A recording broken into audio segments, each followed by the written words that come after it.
इस जगत में जो प्रसन्नता से रहा है उसी को आनंद मिला है, वही आनंद के अनुभव को प्राप्त किया है। शिव का अर्थ ही कल्याण है और शिव महापुराण की कथा पास है। गोकर्णेश्वर महादेव का पवित्र आंगन है। अब इतनी सारी अनुकूलताओं में भी रह करके आप मुस्कुरा न सको तो न तो हमारी शिव महापुराण का दोष है, न भगवान महादेव का दोष। कुछ लोग होते हैं ना जिनको आदत होती है रोने की, कैसे बहाना ढूंढे, कमियां निकालने की आदत होती है। कहां कमी है? 10 चीज अच्छी हो, एक चीज गड़बड़ हो तो नजर उसी पर पड़ती है, उन 10 चीजों पर नजर नहीं जाती। मनुष्य का स्वभाव है ये। रोज हम कोई न कोई कथा शिव महापुराण में सुन ही लेते हैं। इतने लोग सम्मान किए, एक ने नहीं किया तो उस पर नजर पड़ी, और फिर कोई श्राप दे देता है, कोई कुछ कर देता है, कोई कुछ कर देता है। दुनिया में प्रसन्न होकर के रहो, मुस्कुरा करके मिलो, जितना काम हो उतनी बात करो।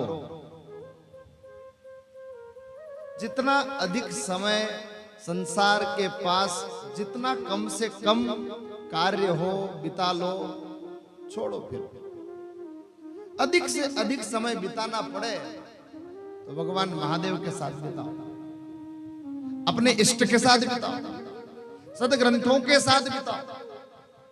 अर्जुन को भगवान कृष्ण ने कहा है, संगम त्यक्त्वा धनंजय। हे धनंजय, अर्जुन संग का त्याग कर दो। महाराज संग का त्याग कर दे तो जीवन कैसे चले? तो जो अपने से श्रेष्ठ हो उसका संग करो। जिसकी पहचान हमें अपने घर पर बताने में शर्म आती हो, किसी ऐसे का संग करने से हमारा भला नहीं हो सकता। किसी अच्छे आदमी के साथ बैठोगे तो कोई परिचय भी देगा ना आपका, तो सबसे पहले ही निकलेगा, अरे हाँ उनकी तो बड़े बड़े लोगों के साथ उठक बैठक है, अच्छे लोगों के साथ उठक बैठक है।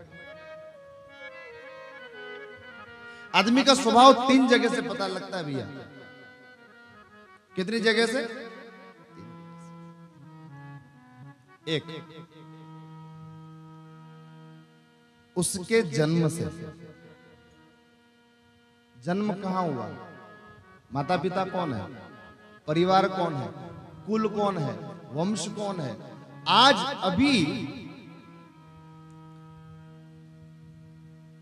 अगर कोई काम ऐसा हो जाए ना, कुल वंश की परंपरा को दाग लगाने वाला, तो 3 पीढ़ियों 4 पीढ़ियों बाद तक भी जब उस कुल का नाम लिया जाता है तो उसमें यह कहा जाता है कि अरे उस कुल में तो 3 पीढ़ी पहले ऐसा दाग लगा था, इसलिए वहां सगे संबंध हमको नहीं करना।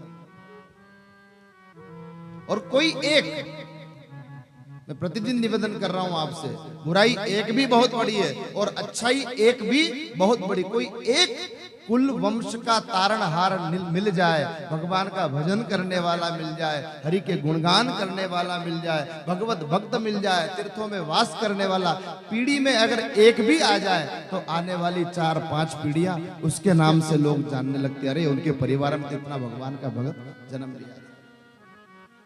संग से जति, यति का भी नाश संग से हो जाता है। रात के अंधेरों में छुप करके मदिरा का पान करना पड़े, अभक्ष का भोजन करना पड़े, अच्छी चीज हो तो क्यों खुले में नहीं करते हो? जो करते बेचारे उनको गालियां मिलती है, पर वो अच्छे हैं कि सामने दिख तो रहे। बाहर तो बाबूजी बन के घूमते हो, बाहर बढ़िया suit belt tie coat pant बढ़िया चकाचक है, और घर से कंप्लेन आती है। हमको तो भाई हमको तो लगभग जहां भी आना जाना होता है सब जगह की सब खबर होती है, कोई कहे न कहे सब खबर रहती है। फिर जब पता लगता है तो हमें भी आश्चर्य होता है। जीवन में संग, आज की कथा का सूत्र है, अपने से श्रेष्ठ का संग करो। जो वो भले हमारे संग ना हो, घर से फोन आ जाए तो कहते थे बोले हम बाबूजी के साथ है, हम गुरुजी के साथ है। एक दो बार हुआ ऐसा, फिर हम पर खबर आई तो हमने कहा नहीं भैया हमारे पास थे। फिर हमने कहा कि कम से कम मुझे कह तो दिया करो। हालांकि कई वो गलत जगह नहीं होते, पर हो गया।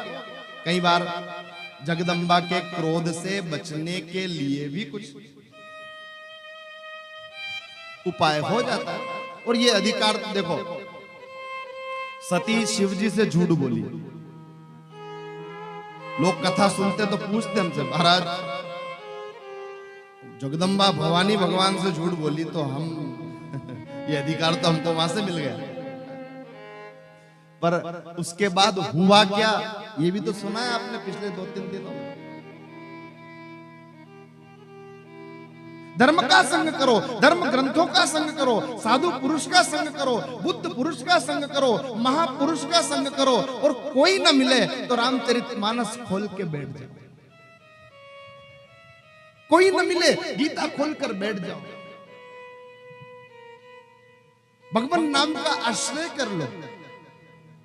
आवश्यक थोड़ी, क्योंकि ये कथा या कहीं भी जो कथा चल रही है वो उसकी निश्चित अवधि है, उसके बाद वो नहीं चलेगी। कल के बाद परसों ही आप कह दो कि कथा ये पांडाल फिर सजे, फिर से कथा हो, परसों ही आप कहो तो नहीं हो पाएगा।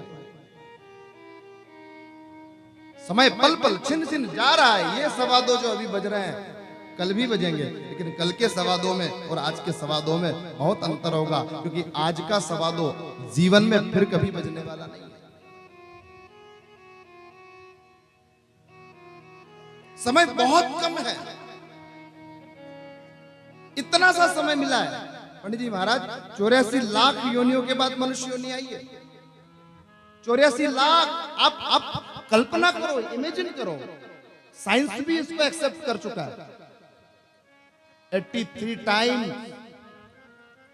नासा ने कहा है बिग बैंग, उन्होंने नाम दे दिया बिग बैंग। हमारे यहां कहते प्रलय, हमारे शिव पुराण कहती है 83 बार महाप्रलय आ चुका। तो 84 लाख योनियों के बाद मनुष्य जन्म मिला। अगर विभाजन करो तो कितना जाएगा? एक पलड़े में 84 लाख योनियां रख दो और दूसरे पलड़े में एक मनुष्य जीवन, कितना होगा? जहां इतना है वहां उसके सामने तो इतना सा है। अमावस की काली अंधियारी रात हो, सावन भादो का महीना हो, बिल्कुल अंधकार, बिजली दीपक प्रकाश कुछ भी नहीं, और उस समय बिजली चमके। बिजली आपके हाथ में क्या है? एक हाथ में धागा है, दूसरे हाथ में मोती है। अमावस की रात, मोती में धागा पिरोना है, अंधकार है, कुछ भी दिखाई नहीं दे रहा। संभव है फिर आपको कोई कह दे कि महाराज बिजली चमके, उस समय जो प्रकाश हो उस प्रकाश में धागा पिरोना संभव है? संभव तो है नहीं, पर संभव करना है, क्योंकि 84 लाख योनियों के अंधकार के बाद केवल और केवल बिजली चमके, इतनी देर के लिए हमको मनुष्य की देह मिली है। इस मोती को परमात्मा के धागे में पिरो देना, नहीं तो समय हाथ से निकल जाए।